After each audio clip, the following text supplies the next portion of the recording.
The reason many people find it difficult to read the Bible is because it sounds too abstract. I mean, who wants to sit down and be reading stories that happened over 2,000 years ago? But here is how you can actually make your children read the Bible more.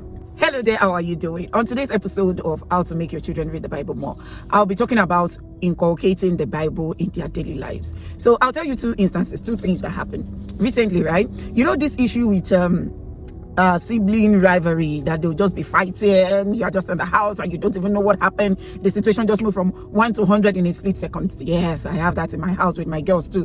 But one morning while we were doing our devotion, I read a Bible passage to them, and the Bible passage ended with anger rests in the bosom of fools.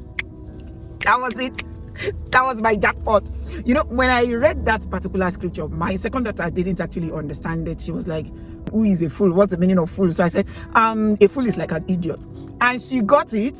From that day, she changed that particular verse. Actually, anytime I say anger, she'll be like, rest in the bosom of an idiot. So how I inculcate that into our daily interaction is when they start their usual gra shouting, blah, blah, blah, blah, blah, I just mentioned the word anger. Once I mention that word, that particular scripture comes to mind and they recite it themselves. They'll be like, anger rests in the bosom of an idiot. That's my second daughter now.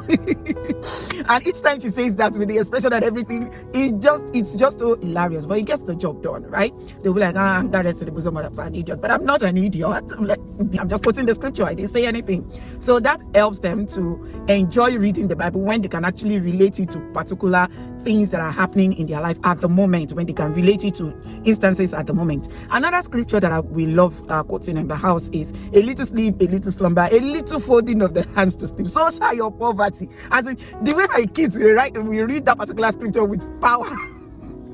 That gets them off the bed. As in, I don't have to shout too much. Once I just quote that scripture, a little sleep, a little slumber, a little folding of the hands to sleep, so shall poverty. They're off the bed.